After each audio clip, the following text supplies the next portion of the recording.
चीन और रूस की नौसेनाओं ने 14 जुलाई को दक्षिणी चीन के एक सैन्य बंदरगाह पर एक संयुक्त अभ्यास शुरू किया। आधिकारिक समाचार एजेंसी ने बताया कुछ दिनों पहले नाटो सहयोगियों ने बीजिंग को यूक्रेन में युद्ध का निर्णायक समर्थन कहा था। चीनी रक्षा मंत्रालय ने एक संक्षिप्त बयान में कहा कि दोनों पक्षों की सेनाओं ने हाल ही में पश्चिमी और उत्तरी प्रशांत महासागर में गश्त की और इस ऑपरेशन का अंतर्राष्ट्रीय और क्षेत्रीय स्थितियों से कोई लेना देना नहीं था और किसी तीसरे पक्ष को निशाना नहीं बनाया गया था। बहुजन समाज पार्टी के नेता के आर्मस्ट्रॉन्ग की हत्या में शामिल 11 लोगों में से एक 33 वर्षीय हिस्ट्री शीटर को रविवार सुबह माधवरम के पास मुठभेड़ में मार गिराया गया। पुलिस टीम ने आरोपी पर तब गोली चलाई जब उसने पुलिस टीम पर गोली चलाकर भागने की कोशिश की। आर्मस्ट्रॉन्ग की 5 जुलाई को पेरम्बूर में उसके घर के पास एक गिरोह ने हत्या कर दी थी। सिटी पुलिस के एक वरिष्ठ अधिकारी ने बताया कि के थिरुवेदगम मुख्य आरोपी पोन्नई बाला के साथ आर्मस्ट्रॉन्ग की हत्या की योजना बनाने में शामिल मुख्य अपराधियों में से एक था, जो मारे गए हिस्ट्री शीटर आर सुरेश का भाई है। कुंद्राथुर का रहने वाला थिरुवेदगम पर कुल 5 आपराधिक मामले लंबित हैं, जिनमें 3 हत्या के मामले शामिल हैं। खास तौर पर 2015 में थमराई पक्कम कुट रोड के पास आर्मस्ट्रॉन्ग के करीबी विश्वास पात्र थ्रेना रासू की हत्या का मामला है।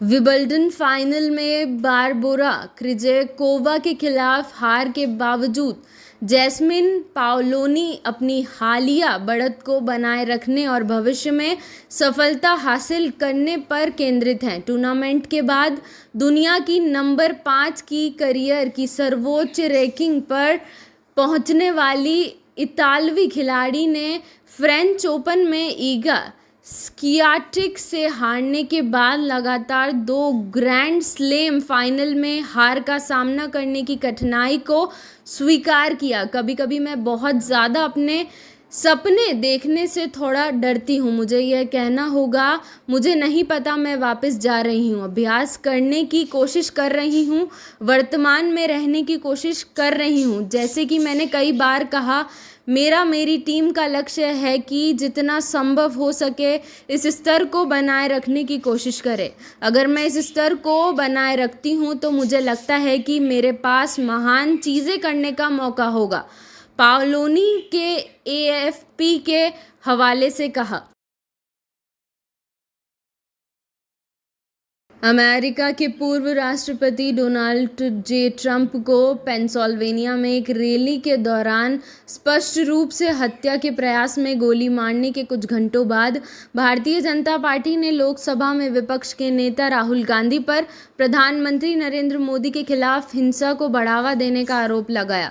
राहुल गांधी ने रविवार को व्हाइट हाउस के लिए रिपब्लिकन उम्मीदवार डोनाल्ड ट्रंप पर हमले पर गहरी चिंता व्यक्त की और कहा कि इस तरह के कृत्यों की कड़े शब्दों में निंदा की जानी चाहिए। तीसरी बार असफल राहुल गांधी ने अक्सर प्रधानमंत्री मोदी के खिलाफ हिंसा को प्रोत्साहित और उचित ठहराया है, जिनसे वह कई बार चुनाव हार चुके हैं। भारत ये कैसे भूल सकता है कि कैसे पंजाब पुलिस, जो उस समय कांग्रेस के अधीन थी, जो जानबूझकर पीएम की सुरक्षा से समझौता किया जब उनके काफिले को एक फ्लाईओवर पर फंसा दिया गया था। मालवीय ने एक्स हैंडल पर पोस्ट किया, अमेरिकी राष्ट्रपति जो बाइडेन और कांग्रेस नेता राहुल गांधी द्वारा अपने प्रतिद्वंदी के लिए इस्तेमाल की जाने वाली भाषा की तुलना है। प्रधानमंत्री नरेंद्र मोदी ने रविवार को social media platform x handle पर 100 मिलियन से अधिक फॉलोअर्स के साथ सबसे अधिक फॉलो किए जाने वाले वैश्विक नेता बनकर एक नया मील का पत्थर स्थापित किया। प्रधानमंत्री अमेरिकी राष्ट्रपति जो बाइडेन, दुबई के शासक शेख मोहम्मद और पॉप फ्रांसिस जैसे अन्य विशेष नेताओं से बहुत आगे हैं।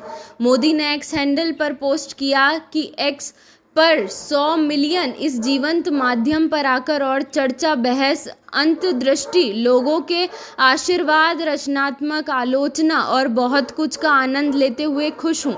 भविष्य में भी इसी तरह के आकर्षक समय की प्रतीक्षा कर रहा हूँ।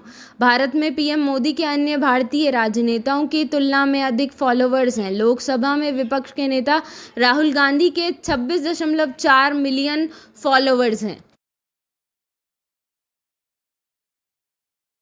कांग्रेस पार्टी ने रविवार को लोकसभा अध्यक्ष ओम बिरला को पत्र लिखकर गौरव गोगोई को सदन में पार्टी का उपनेता नियुक्त किए जाने की जानकारी दी।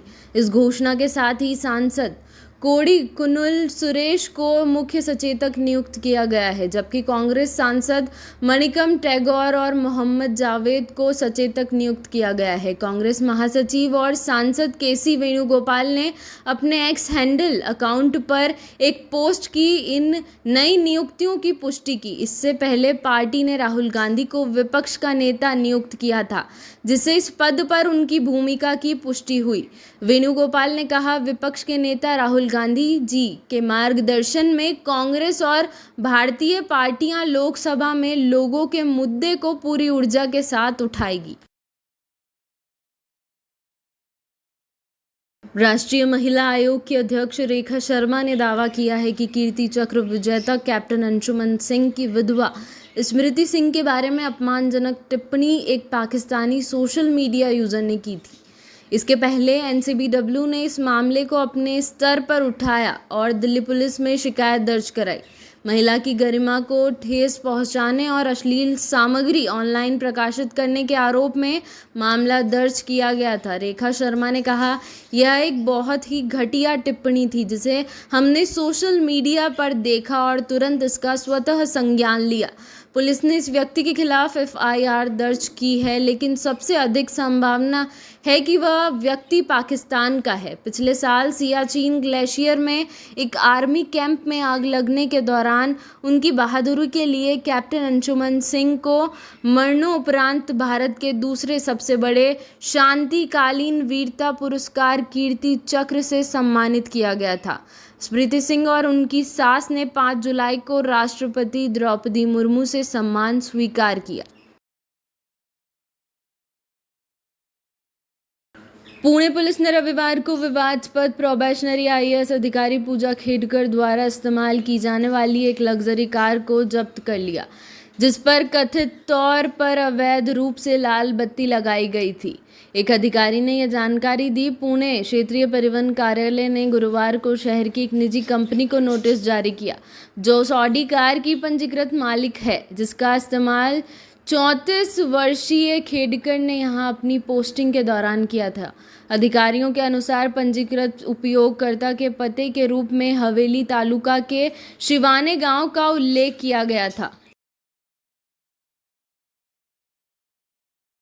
भारतीय जनता पार्टी ने नरेंद्र मोदी के 2013 के चुनाव अभियान की तुलना की, जिसमें लगातार 6 बम विस्फोट हुए थे।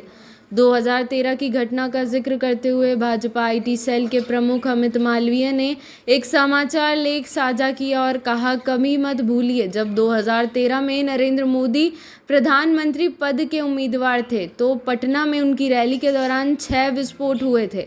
आतंकवादियों ने मूल रूप से एक आत्मघाती हमलावर का उपयोग करके पीएम मोदी की हत्या करने की योजना बनाई थी। विश्व नेताओं पर हमलों की निंदा करते हुए मालवीय ने टिप्पणी की, दुनिया तेजी से असुरक्षित होती जा रही है। हमने शिंजो आबे, फिर स्लोवाकिया के प्रधानमंत्री रॉबर्ट फीको और अब डोनाल्ड ट्रंप पर हमले देखे हैं। खतरा वास्तविक है। वैश्विक वामपंथी नेटवर्क काम कर रहे हैं, लोकप्रिय और शक्तिशाली नेताओं को बदनाम कर रहे हैं, उन्हें गिराने की साजिश कर रहे हैं ताकि वे चुनी हुई सरकारों को नियंत्रित कर सके और अपना आधिपत्य जमा सकें। 27 अक्टूबर 2013 को जब पीएम मोदी पटना के गांधी मैदान में हुंकार रैली में मंच पर खड़े थे तो बम विस्फोट हो गए, 6 लोग मारे गए और 2021 में हमलों के लिए 9 आतंकवादियों को दोषी ठहराया गया, जिनमें से 4 को मौत की सज़ा मिली। विस्फोट सुबह 11:40 से दोपहर 12:45 बजे के बीच हुआ। जांच से पता चला कि आतंकवादियों ने शुरू में एक आत्मघाती हमलावर के साथ पीएम मोदी की हत्या की योजना बनाई थी, लेकिन भगदड़ मचाने के लिए बम विस्फोट का विकल्प चुना, जिससे अफरा तफरी में पीएम मोदी को निशाना बनाने का मौका मिल गया। कई परीक्षाओं के स्थगित और रद्द होने के बाद राष्ट्रीय परीक्षण एजेंसी ने 19 जुलाई को लगभग 1000 उम्मीदवारों के लिए CUET यूजी पुनः परीक्षा आयोजित करने का निर्णय लिया है। एनटीए ने 7 जुलाई को CUET यूजी 2024 की अंतिम उत्तर कुंजी जारी की थी, जिसमें एजेंसी ने उल्लेख किया था कि वह 15 से 19 जुलाई के बीच CUET यूजी उम्मीदवारों के लिए पुनः परीक्षा आयोजित करेगी।